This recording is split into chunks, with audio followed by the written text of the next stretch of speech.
aplauso pa' mami y papi, porque en verdad rompieron.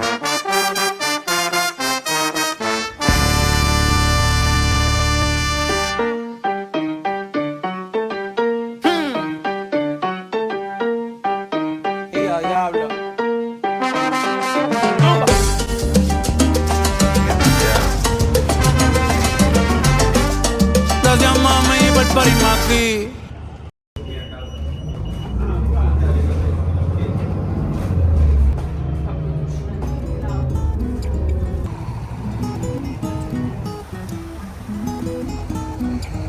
I'd never properly been to Europe before.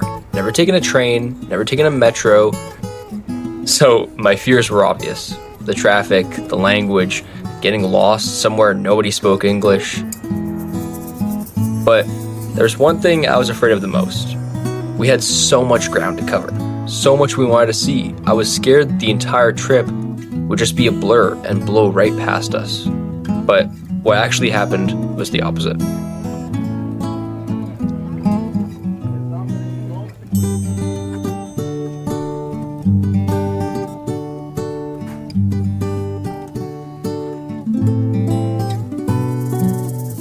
We landed in Rome at night and drove straight to the hotel, so I saw basically none of it. But the next morning, I woke up somewhere that felt completely alien.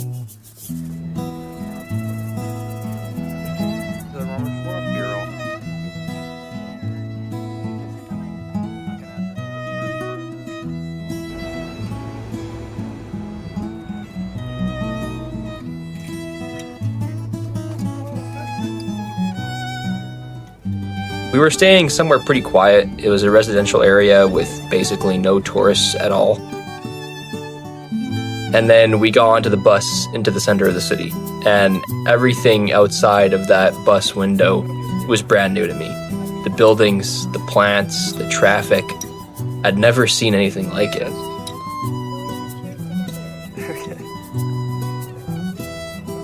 People have been living on these streets for almost 3,000 years.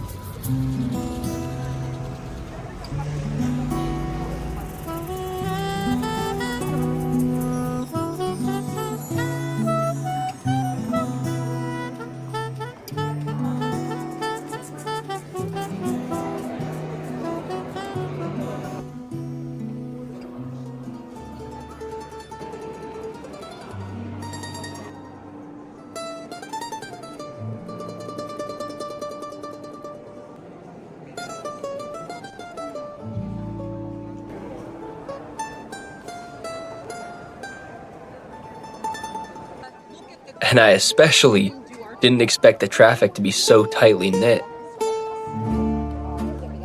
The cars were parked centimeters apart. Buses were passing other buses with a hair of space in between them. And seeing all the ancient buildings, the Colosseum, the Roman Forum, Palatine Hill, I kept trying to imagine what this place looked like 2,000 years ago. Those same structures still intact.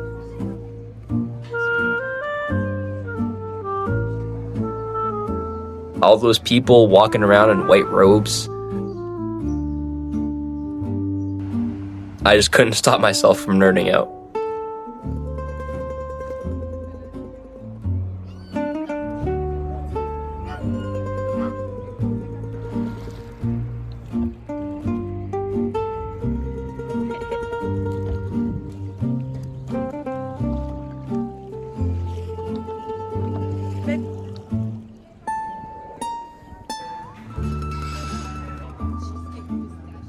But I noticed something about Rome.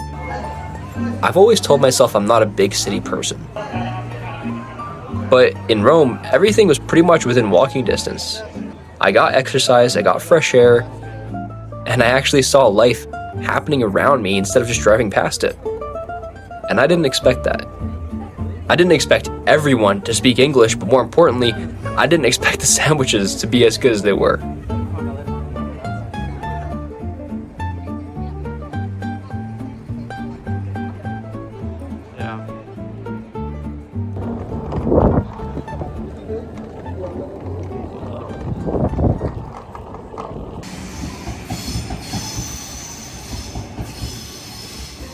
From Rome, we went south to a palace we saw online and couldn't not visit. It was Caserta, one of the biggest royal palaces in the entire world.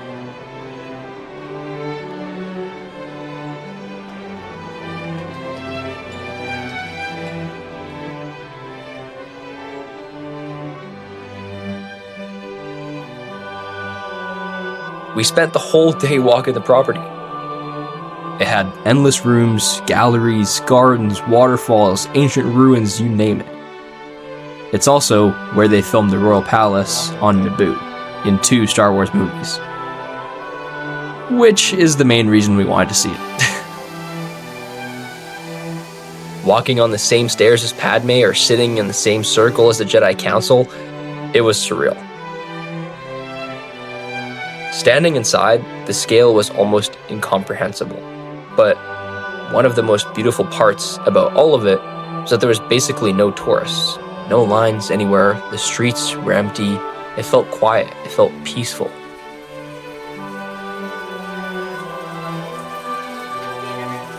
For the first time on the trip, it didn't feel like we were visiting somewhere, it felt like we lived there. And that was a much needed change of pace after Rome.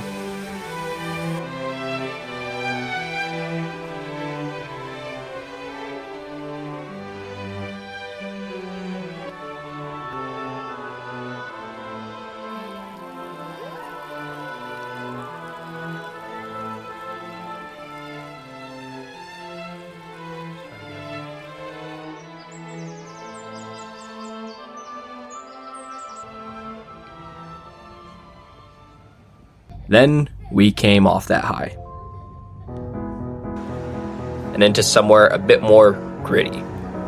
Naples was rougher, dirtier, it felt more dangerous. It was the first place in Italy where we saw homeless people. It just didn't have that same magic, but that didn't mean that it didn't have character. Somehow people felt more social here. They felt more connected. There was kids playing soccer in every square. There was endless shopping, food, and of course, the Spanish Quarter, where an entire neighborhood was basically a shrine to Diego Maradona.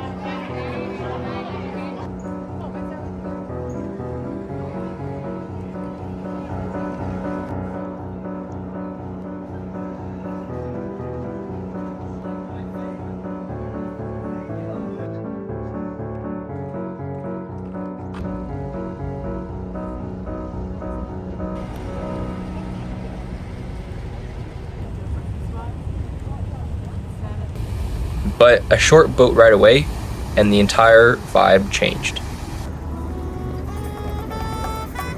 Procida is the smallest inhabited island in the Bay of Naples.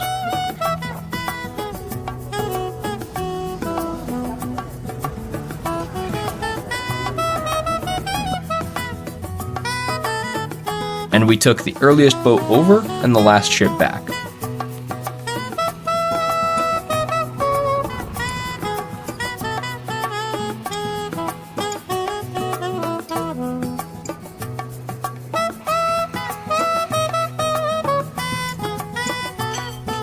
By the time the crowds showed up, we'd already seen everything and moved on. So we were basically alone in one of the most beautiful places in all of Italy, if not the world.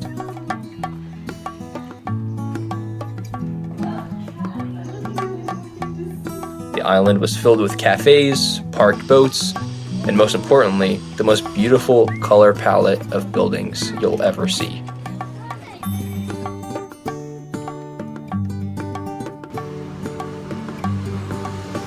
We just strolled around all day, not rushing anywhere.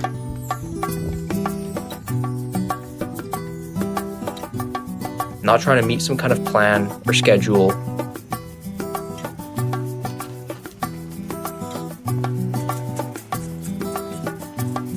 Everyone here moved like they had all the time in the world.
Getting to the coast was a whole nother story. Up until that point, we had experienced the best of Italy's transportation. The coast was a different animal.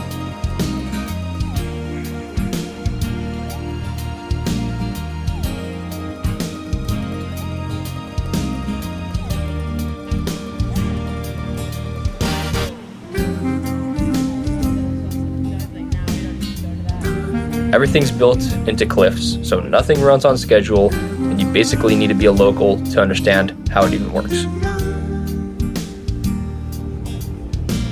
We missed train after train, bus after bus, just trying to get there.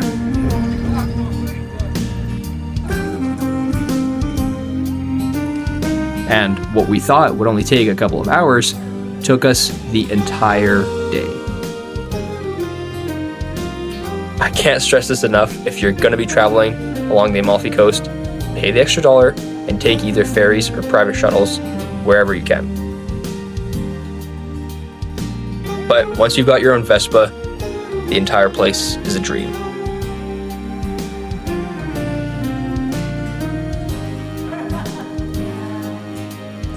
Let's see it. We did end up falling off that Vespa we'd rented though, on the way to a cooking class, of all things. It was a sharp corner, a wet road, and the bike just kind of slid out from under us.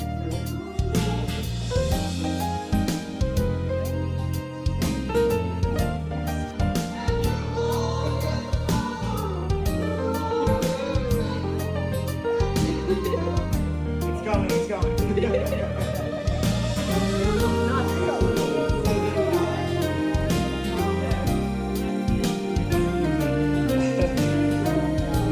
Nice.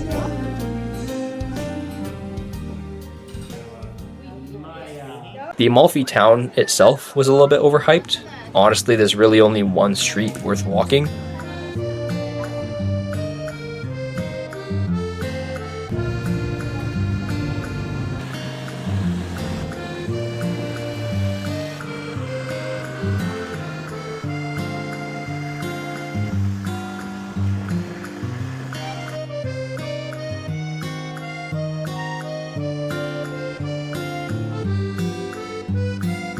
But Ravello was different.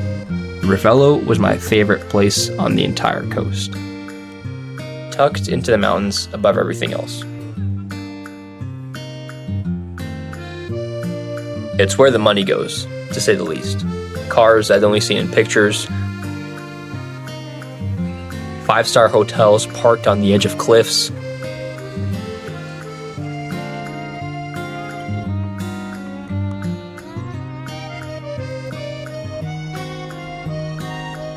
cats absolutely everywhere.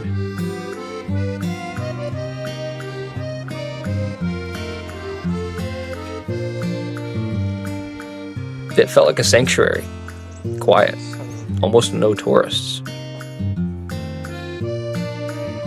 In fact, so quiet that on one Sunday night, nothing in the town was open. Nothing at all, except one little family pizza place full of locals. And that was the only place that we could find something to eat.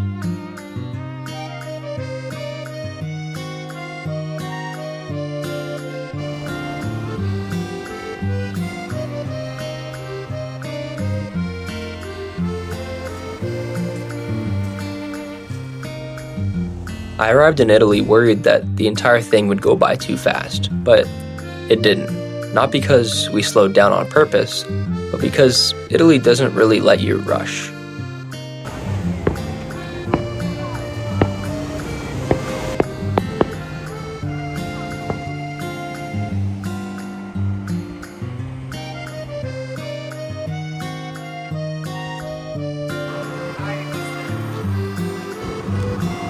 Winding roads down the cliffs, beaches,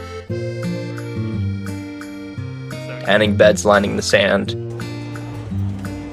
little towns that still felt local, a coffee, a pastry, beautiful architecture of the buildings.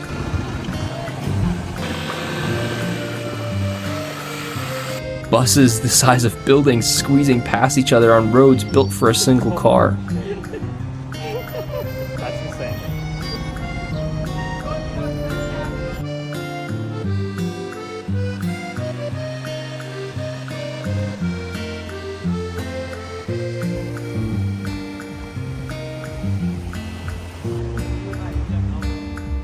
A walk, a cafe, time by the water. I found myself slowing down enough to notice the small things. People just living their lives around me, driving or walking past. We were always moving, but I was always in the present. Not worried about the past, not thinking about what we had to do next, just present. Italy taught me that slowing down isn't the same as falling behind, and that it's better to move slower in the right direction than faster in the wrong one.